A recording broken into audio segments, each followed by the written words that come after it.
Hey everyone, welcome to another championship edition of the Dan and Joe Sports Show. As always, I'm Dan. And I'm Joe. All right, Joe, we're talking about two championships that just got done. We had the NBA Finals with Golden State winning their fourth championship in recent memory with Steph Curry, Draymond Green, Klay Thompson, and company.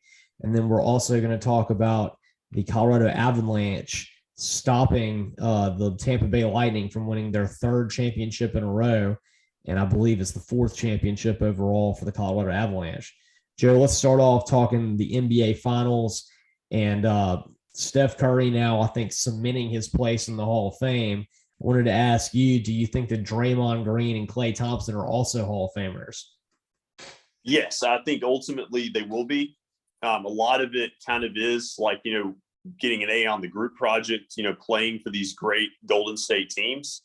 But I don't think Golden State has this much championship pedigree without the inclusion of Thompson and Green. Green, is the type of guy that just gets so much out of his teammates as far as the energy that he brings. Obviously, he has to have the right dynamic with teammates like that, because a lot of people, I know we talked about this before the show, liken him to a personality of Dennis Rodman. So it's not going to work with just anybody, but it seems to work just perfectly in Golden State. Klay Thompson is an exceptional teammate. And then you look at the three-point shooting of Thompson and how that complements Steph Curry as the Splash Brothers. And then Draymond Green's ability to rebound, to play defense, to get assists. He may not score a lot of points, but he definitely produces. And so I think both of them will be Hall of Famers for not just their production, but just the fact that they've been a part of now 4 championships. It's a good point, Joe. And I think it also helps them too. They get this championship when Kevin Durant has left. Because, there was a lot of talk there that, okay, they got the one championship without Kevin Durant. And then suddenly you bring them in and they get 2. And then the first year that Durant's gone, it's about the worst that we've seen Golden State ever since they've had Steph Curry and company. But now, just 1 year removed from that, with Curry and Thompson both coming back from injuries, we've seen another championship. And I think that really helps cement their legacy. Absolutely. I think that's a great point. And you even think about that first championship that they won in 2015. They even got some criticism for that, with people saying that they got lucky because in the finals against Cleveland that year, that was the year that Kevin Love and Kyrie Irving both got hurt. And so at the end, it was pretty much LeBron against the Warriors the last few games of the finals. And so a lot of people said they got fortunate there. And so when I look at this 2022 Revenge Tour championship for Golden State, I think it was about, to your point, Steph Curry cementing his legacy, winning that standalone championship without any questions, without Kevin Durant, showing that you have the revival of this dynasty. And then Curry, personally, he wanted to win a finals MVP. That was like the only thing missing from his resume. Yeah, it's kind of shocking that you think about they've won 3 other times and it's never been Steph Curry that won the finals MVP. It's been a lot of random people. I mean, even people like Andre Iguodala winning a NBA Finals MVP versus Steph Curry. Yeah, that was the ironic thing about it. And he was, of course, back with the team this year, more of a role player this year, but you got to think he definitely helped them out with his leadership off the court and in the locker room. And it really, Dan, surprises me in the grand scheme of things when I look back on this championship run, because all season long, it was about Phoenix. Like the Suns had the best record in the NBA. They were kind of the favorites to win the title, had blew it against Milwaukee the year before in the finals. And then you saw Golden State break through. They get to the finals and they take on kind of an up and coming Boston Celtics team. It's especially hard because historically, Boston really doesn't lose in the finals. Like they've won, I think, 17 championships. Like coming into this series, they had only lost in the finals, I think, 3 times prior to this year. And so it's really tough to beat this franchise with their history. It's like taking on the New York Yankees or the San Francisco 49ers or somebody, with that much pedigree. And yet Golden State, played this team really well. Boston's a gritty defensive team with, some up and coming stars like Jason Tatum and Jaylen Brown, and they played good defense on Steph Curry. They took the lead in this series. They were up 2-1 after 3 games, and yet Golden State made adjustments. They bounced back, and they won 3 games in a row to win the finals. Yeah, which is really impressive, especially against a program like the Celtics that is starved for championships. I mean, we're talking now, hasn't it been since 2009 since we saw the championship where they beat the Lakers with Paul Pierce and Kevin Garnett and Ray Allen? I mean, and that was a really cool championship because they were all great veteran players that all came together at one of the historic franchises in the NBA. And then, of course, the next year, the Lakers got it back from them.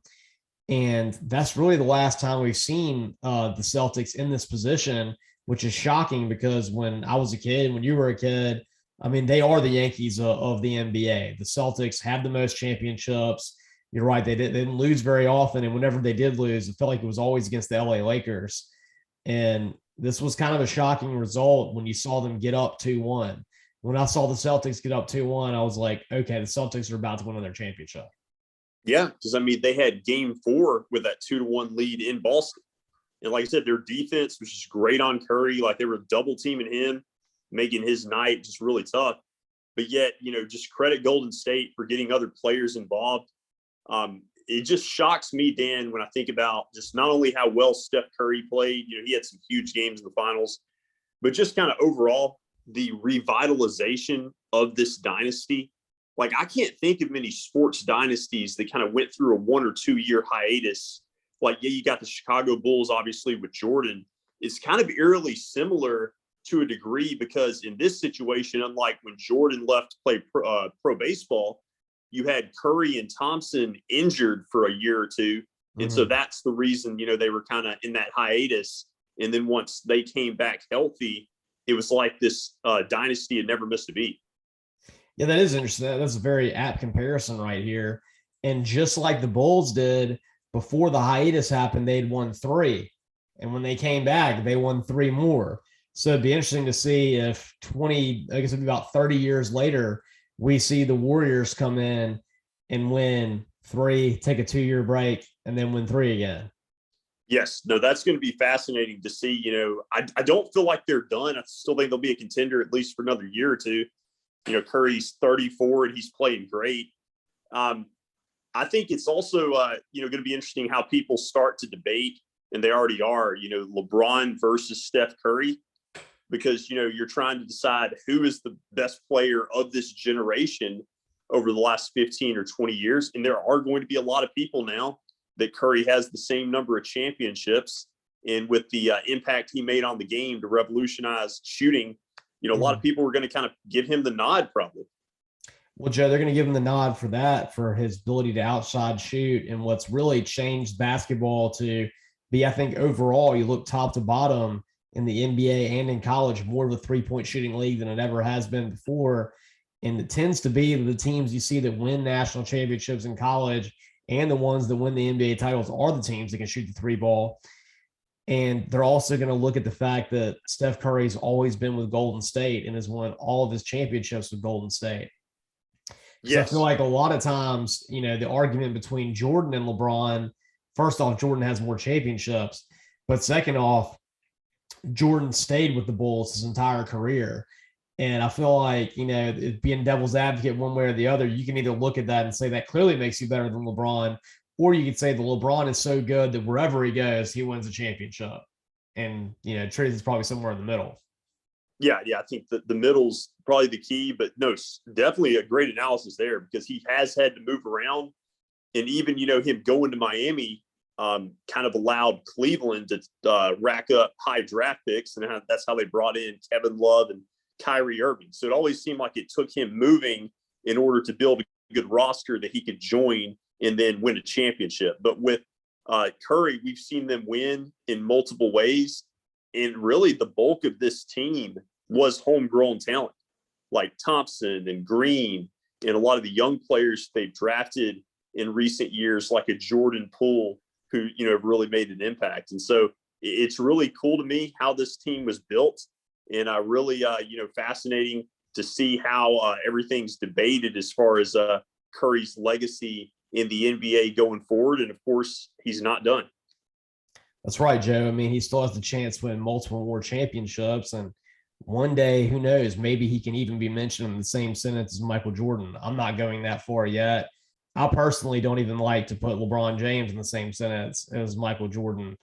I think that the LeBron James, Steph Curry argument is a much more interesting one right now.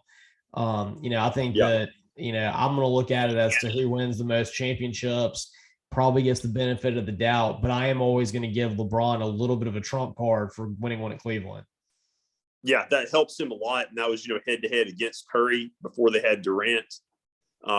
It was a little bit more of an even matchup before, when they had Durant, it kind of gave Golden State a little bit of that unfair upper hand. And so, yeah, that and also kind of the accumulation of stats that LeBron has over time and in more years. So that's the one big argument for LeBron. But the cool thing, about Curry that so many people love is, not only just how he's changed the game and how exciting he is to watch, but just the fact, he just looks like a normal person out there. It's not like he's a larger than life character. He's just a great shooter. And I think people appreciate that. Yeah, I think it gives a lot of hope to, I'm not going to say regular size people, but people that are in like that 6'2", 6'3" range, that you can be a successful player in the NBA if you have that ability to have the outside shot. Yes, precisely. And Joe, one thing I'll also say too is I really think this championship has got to be very gratifying for Steph Curry, because you have Kevin Durant now removed from the situation. No one can say that you only got the championships because of him. And furthermore, it looks like this experiment they had with the Brooklyn Nets with Kevin Durant and James Harden forming this kind of super team has blown up in their faces, because now they're already trading James Harden. Yes. You had him, he's moved to Philly now, and it's just a nightmare situation, because I saw, I think it was like yesterday, that Kyrie Irving decided to opt into his player option for like the last year of his contract. And it's like $40 million against the books. And so not what, Brooklyn wanted to pay him. And so you've got that nightmare. And with super teams, Dan, the last 2 years has been the complete antithesis of a super team. I know that Golden State's got these Hall of Famers, but what I mean is like, think about how they were built. They were collecting them from all over the place and bringing them together is not working. Yes, because you had Milwaukee win it last year with Middleton and Giannis, a homegrown team. And then this year you have guys that were also drafted for Golden State winning the championship. So it'll be interesting to see if that kind of has a domino effect on how teams start being constructed. That's right, Joe. And also, you got to go back to, as good of a player as Kevin Durant is, I think this shows that the program of Golden State is what really led him to get those championships. Durant is an amazing player who helped him, but the bottom line is, just like the Bulls were in the 90s, they built a program that's got a couple key figures that have been there, Pippen and Jordan. This time you got Klay Thompson, Steph Curry, and Draymond Green, like a Dennis Rodman. And then you bring in different people like Horace Grant to do a good job, and they'll win a couple, but the nucleus is what's doing it. And now seeing what happened with Kevin Durant going to the Brooklyn Nets, creating the super team that everybody thought was going to win it with James Harden and Kyrie Irving, having it not succeed just shows you how great and stable of a program Golden State is. Yes. In Golden State, looking back on it, they did such a smart move to bring in Steve Kerr, who could be the architect for it, because he had seen what worked with the Bulls. Not just anybody could go in there and know how to, make all these personalities come together, all these talented players, allow them to be unselfish and, find their role. And it's just been perfect for the situation. And he was a role player on the Bulls. He was a great 3-point shooter, which, hey, that's why Steph Curry is gotten those abilities. He always had them, but he's got one of the greatest 3-point shooters ever, teaching him and everybody else how to do it. And he's also a guy that was never the piece of the Bulls dynasty, but he was a guy who was there who I think he was there for at least 4 or 5 of those championships. I don't know if he was there for every single one of them, but I feel like he was there for the majority of them. And, then you see guys like Andre Iguodala and others that were there for a lot of these championships that have never been the face of it, but have been such a key part. And I feel like Kerr is such a great coach at like bringing those kind of pieces together. Yes, yes, it really changed the NBA forever when they hired him back in 2014. That's right, Joe. Well, we thought we had in the NHL the same old, at least for the last few years. Although it's in a very hot weather place in terms of the ice, it has been very hot for Tampa Bay Lightning as of late. They had won 2 championships in a row. And when I saw them making the finals again after beating what appeared to be a very solid New York Rangers team, I thought the Avalanche were probably in for a snowstorm of their own. But this time, the Lightning actually went down to the Colorado Avalanche, and it's good for them to. It's good for me to see the Avalanche win another Stanley Cup. Because I remember when I was a kid, I liked Patrick Waugh a lot, their goalie. So I was kind of happy to see the Avalanche win. Plus, I've always thought they had kind of a cool logo. Yeah, I mean, they've had a lot of success since they moved to Colorado. I think it was like the mid-'90s. They moved from Quebec to Colorado. And I don't think they've ever lost the Stanley Cup finals since they moved to Colorado. And, first title they've had in like 21 years this year. And the way the series went was really seesaw momentum. You saw Colorado at home win the first 2 games pretty easily. And then Tampa Bay fought back, with their championship pedigree, won the next 2 at home. And then games 5 and 6 were really close. Like game 5, kind of controversial overtime finish, win by Colorado. And then it goes back to Tampa Bay for game 6, another 1-goal win for Colorado. And they're able to unseat the 2-time defending champions and win the title. And pretty much in the process, stopping Tampa Bay from continuing to use that moniker they've been using. I think it was Champa Bay. Right, Joe. What's kind of interesting is you're going on a season now where last year you had the Tampa Bay Rays, you had the Bucks, and you had the Lightning. The Lightning and the Bucks all won a championship, and the Rays lost in the World Series to the Dodgers. And I'm wondering if now that we saw Tampa Bay losing the playoffs in exciting fashion while not in the Super Bowl to the team that won the Super Bowl, now you have the Lightning lose the Stanley Cup Finals. Doesn't mean the Tampa Bay Rays finally break through and win their first World Series. That'd be really cool. I mean, this year in their division, the Yankees have just been playing so well. Amazing. But yeah, it's just unbelievable that best they've played in years now. And you see though, but the good news for Tampa is that they've got like the added wild cards this year. And so, baseball is one of those sports we saw with Ole Miss. You just got to get hot at the right time. So if Tampa could just make the playoffs, they probably would have as good a chance as anybody. Yeah, I mean, you went so even in Major League Baseball, it's like that. The Braves last year were under 500 at the All-Star break, and then of course they added all those big pieces in like Jock Peterson, and suddenly things turned around. And they barely made the playoffs and were a team that had they been in a better division would not have even made the playoffs. So then they went on that hot streak and were by far the best team in the postseason. So who knows? Maybe this year Champa Bay can actually go to the Diamond. Yeah, no, it'd be really cool to see it happen. The Rays are a team, I've been rooting kind of for as one of my other favorite teams ever since they had Joe Madden as their coach with Evan Longoria, Carl Crawford. Really liked them for years. But yeah, with the Lightning though, obviously happy for Colorado, but it would have been historic for Tampa Bay to get that three-peat. I'm not sure the last time we've had a three-peat in the NHL. I think you had Wayne Gretzky probably won 3 titles in 4 years with Edmonton, but it's been a while since anybody's three-peated in that sport or any sport. That's a good point, Joe. I mean, when I think of hockey, the only ones I could think that even be possible, maybe the Detroit Red Wings have done it before. I feel like they've had stretches where they won a few championships in a short amount of time. I don't know if they've ever done it like back to back to back like that. Either them or the Philadelphia Flyers, the only ones that I could really think of that maybe that would be the case for. You've also got Montreal. I think they've got the most titles. They're kind of like the Celtics or Yankees of hockey, but most of their titles came before the 90s. Mm-hmm. And so I think they might have done it, but again, I'm not totally sure. It's such a rare thing. Like the last time we had a three-peat in any sport was 20 years ago with the Lakers, I think, three-peating. That's right, Joe. I mean, not even the Patriots ever three-peated. They did a 3 out of 4, but never 3 in a row. Yeah, really extremely tough to do. When, as we saw, when the Lightning were so close, they knotted it back at 2-2. And when you saw them get back to 2-2, I think everybody thought that was going to be Tampa Bay's time to bring in that third Stanley Cup title in a row.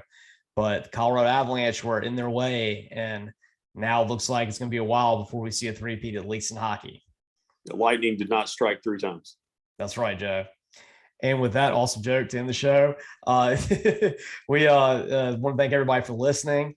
You can catch all of our episodes on Spotify. And of course, you can subscribe to our YouTube channel and watch all of our episodes there. And you can like us on Facebook and follow us on Twitter at DJ Sports Show. And as always, I'm Dan. And I'm Joe.